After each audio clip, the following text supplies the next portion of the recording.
So backed by popular demand, I've decided to make an add-on to a video that most of you have probably seen before. About 2 years ago, I made this video talking about Ash's best Pokemon in each region.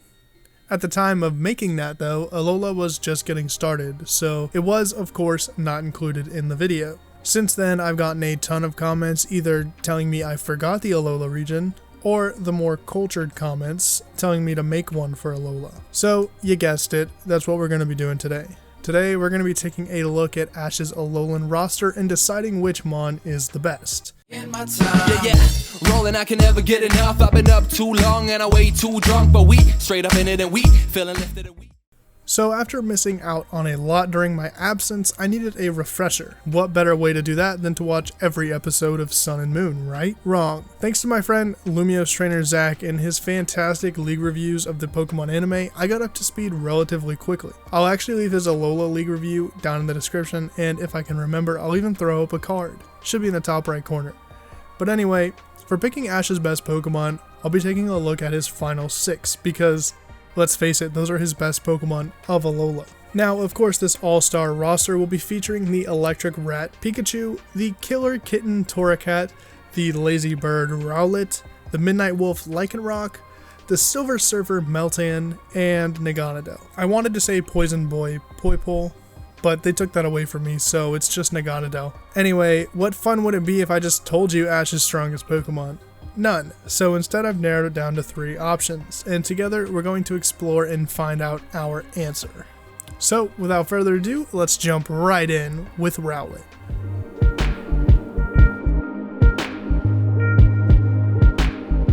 Oh, Rowlett. The things I could say. I'm gonna be honest, Rowlett is probably my favorite out of Ash's Pokemon so far. It's got so much character backing it that it's just impossible not to love. In Ash's league battle against Hau, it fell asleep. Well, let me back up. Not only did Rowlett face off against its fully evolved form Decidueye, it fought amazingly. It went harder than anything I've ever seen in my life. It then proceeded to clash with Decidueye and then fall asleep right after. Decidueye got back up, the battle looked like Ash had lost, and then boom, right back to the action. Ash's Rowlett managed to come out on top in this battle, and it fought incredibly hard, even with the odds stacked against it. You know how much we love an underdog story, but I think where Rowlett shines isn't necessarily its strength. I know that sounds weird, but bear with me. I think Rowlett's real bread and butter has got to be its personality. That's where it truly shines, but as for being the strongest, I think it's got some work to do.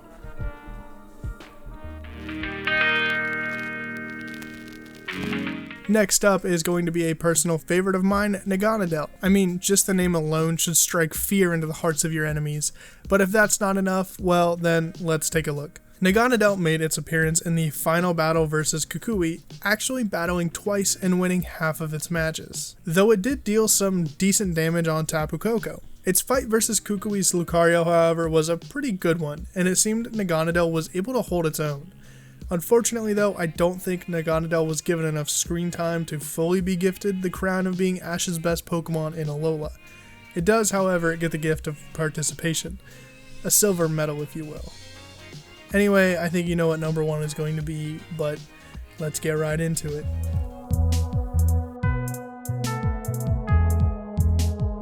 So, out of the top 3 Mons, only one remains. Ash and his Torracat.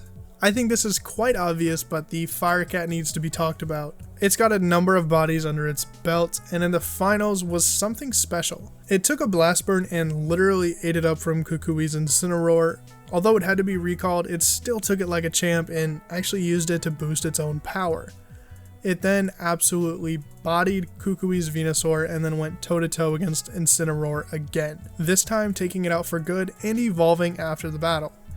It's like that was its final hurdle before it would let itself evolve, and that's impressive. Normally we see evolution as a means to get stronger, and Torracat was determined to wait.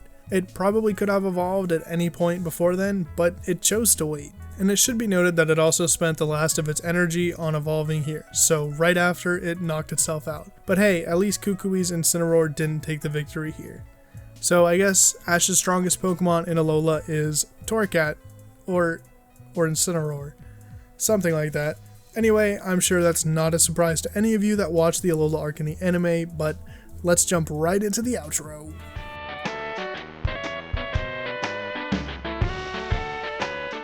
I hope you all enjoyed our short journey through Alola, and I hope you all enjoyed Ash's much longer journey through. It warms my heart to see that Ash finally got his chance to win a league, and it's long overdue. Anyways, that's all I've got for you guys this week. If you enjoyed, feel free to hit that like button. If you didn't, feel free to leave a dislike and subscribe for more Pokemon content.